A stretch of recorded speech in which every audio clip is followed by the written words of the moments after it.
voix de l'Évangile.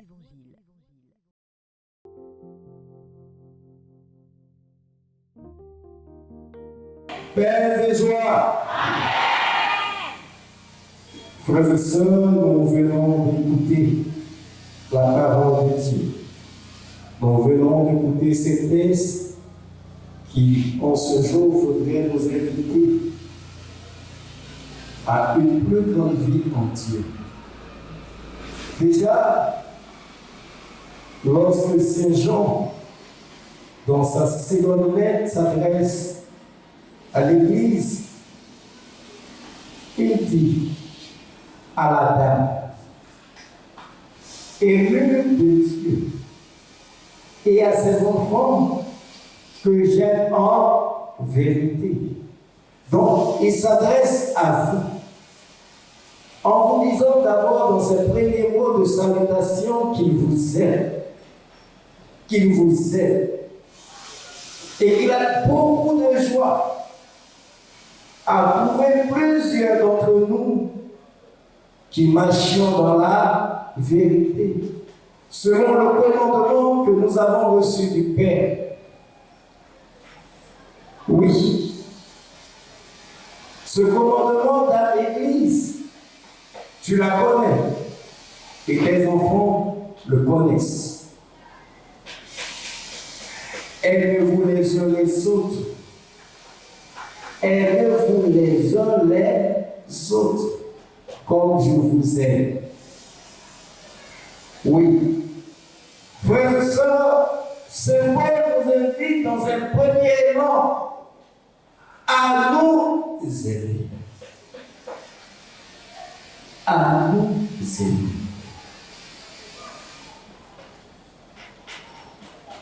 Et je me suis posé la question de savoir, en faisant allusion à l'amour,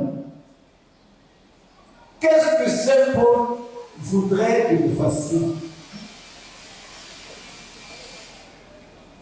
Et j'ai pensé à ce chant de Thérèse de l'Enfant. Non, c'est Thérèse d'Avila. Oui, je crois bien. Maintenant, si je me trompe, c'est que c'est la petite Thérèse. Aimer, c'est tout donner. Aimer, c'est tout donner. Aimer, c'est tout donner. Et se donner soi-même. Aimer, c'est tout donner. Aimer, c'est tout donner. Aimer, c'est tout donner. Et c'est donner soi-même. La suite continue avec la lettre de Saint Paul en son premier livre aux Corinthiens, chapitre 13, qui dit: quand j'aurai tout l'or du monde, si je n'ai pas l'amour, je ne suis rien. Quand j'aurai la science infuse, si je n'ai pas l'amour, cela ne sert à rien. L'amour prend patience. L'amour est bonté. L'amour ne sent point d'orgueil. Oui. L'amour ne cherche point son intérêt. L'amour pardonne tout. L'amour croit tout. L'amour espère tout. L'amour supporte tout. Et en s'adressant ainsi à l'Église et à ses enfants, Saint Paul voudrait que nous puissions, plutôt Saint Jean voudrait que nous puissions entrer dans ce projet de Dieu. Car Dieu nous a aimés en nous créant à son image et à sa ressemblance. Il nous a tellement aimés, même avant que nous soyons conçus, Dieu lui-même nous connaissait personnellement. Et s'il nous a créé à son image, lui qui est amour, comme le dit Jean 4, lui qui est amour, nous devons être le reflet de son amour.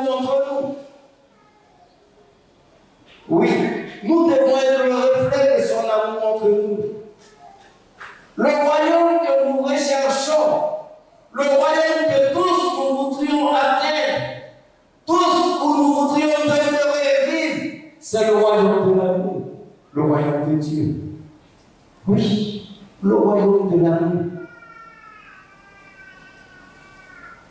Frères et sœurs, ces gens continuent en disant l'amour, c'est que nous marchions selon ses commandements. Et Jésus a résumé ces nombreux articles en deux.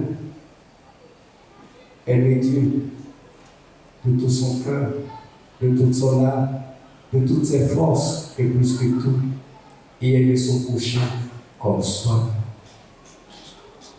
Si nous réussissions à vivre cet amour, c'est que nous marchons selon le commandement de Dieu.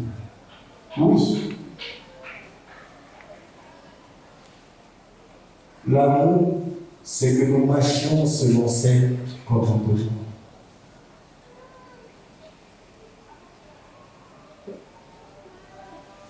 Dans l'Évangile, Jésus dit, dans le temps de Noé, on mangeait, on buvait, on prenait femmes, on prenait mari. Dans le temps de l'autre, c'est pareil. Et même aujourd'hui, c'est pareil. Mais en même temps, faisons attention. Dans le temps de Noé, le péché a abondé au point où il y a eu le déluge.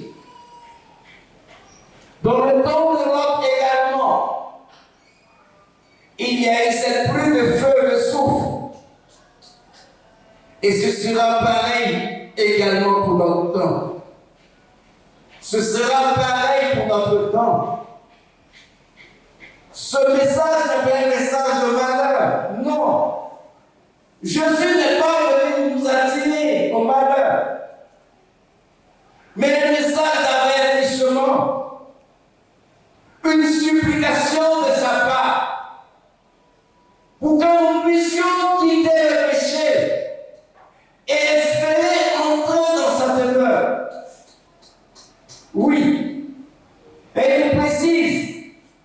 Si le matériel est pour toi le fondement de ta vie, lorsqu'il y aura un désastre, c'est le matériel qui t'intéressera.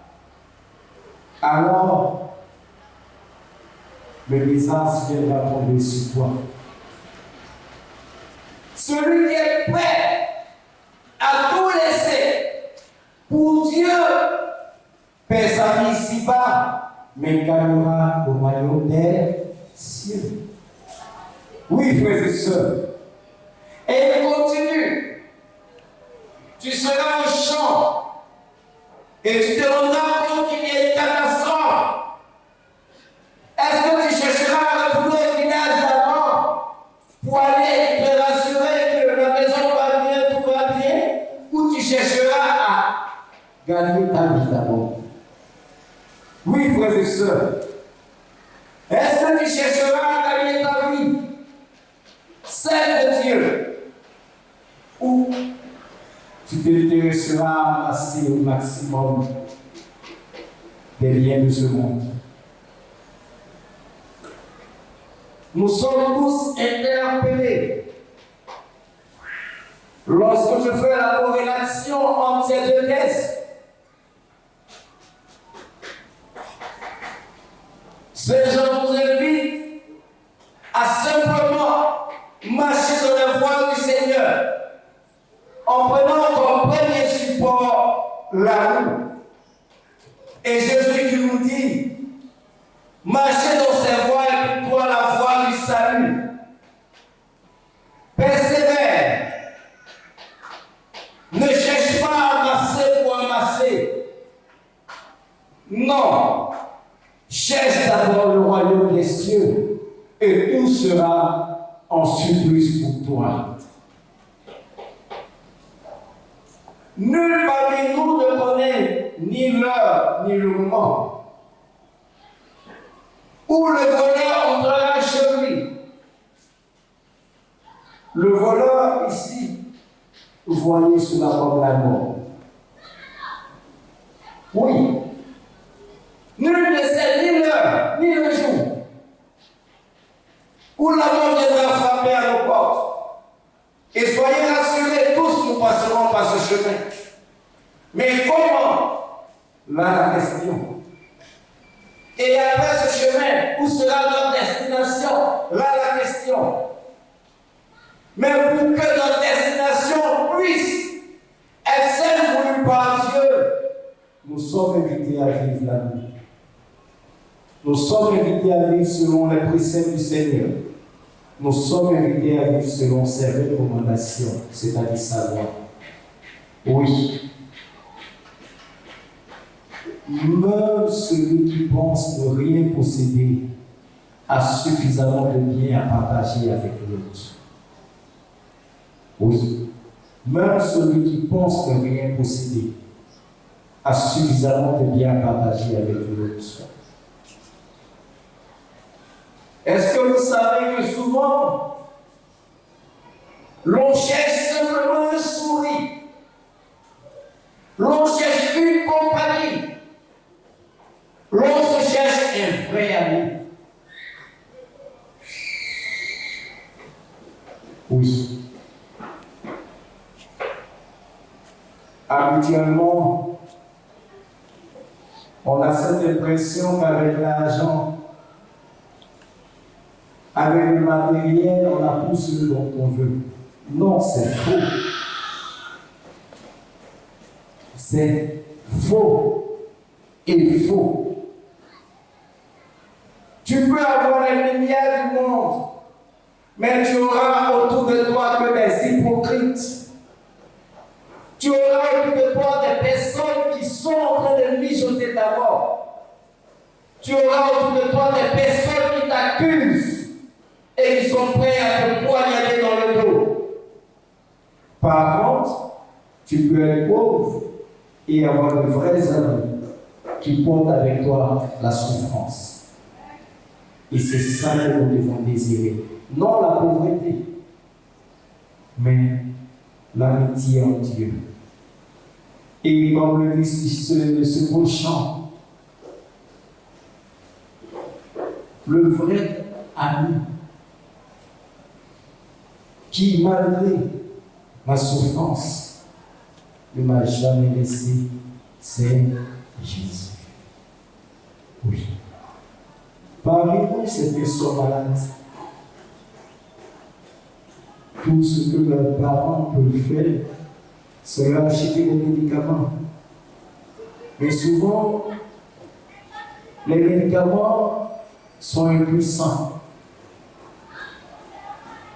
Pendant que tous les autres dorment, tu es éveillé. Et là, tu te rends compte que tu es seul. Mais si tu entres en toi-même et que tu vérifies dans le fond de ton cœur, dans ton fond intérieur, tu verras que tu n'es pas seul. Il y a une voix qui te dit, courage, ça va aller. Lutte, persévère, je suis avec toi. Notre seul défaut, c'est que nous voulons, en écoutant cette voix, que le mal cesse tout d'un coup. C'est pas évident. Ça peut être aussi pour nous ce moyen de purification en passant par cette épreuve. Oui. Mais une chose est sûre, c'est que l'ami fidèle reste toujours à nos côtés et nous abandonne jamais. Nous sommes invités dans cette période où nous prions pour nos frères qui nous ont dénoncés, qui ont fini le pèlerinage ici-bas, pendant que nous prions pour eux également. Nous devons prendre conscience que notre appel est proche. nous devons prendre conscience que nous aussi, nous aurons à franchir ce grand pas, ce grand saut. Mais comment nous allons le faire? Pendant qu'il est grand temps, n'attendons pas que c'est le moment. C'est le moment de décider au fond de nous-mêmes de ce changement, de cette transformation. C'est le moment de décider d'être meilleur en marchant sur les voies du Seigneur. C'est le moment d'être l'ami de Dieu. Oui.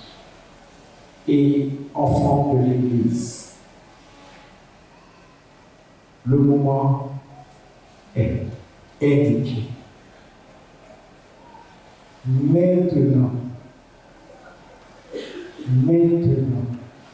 prenons la décision d'une véritable et sincère conversion. Prenons la décision d'une véritable métanoïa, une véritable transformation. Prenons la décision d'être de vrais enfants de Dieu. Et que la plénitude de l'Esprit Saint et le soutien de la Vierge Marie ne nous fassent jamais défaut. Amen.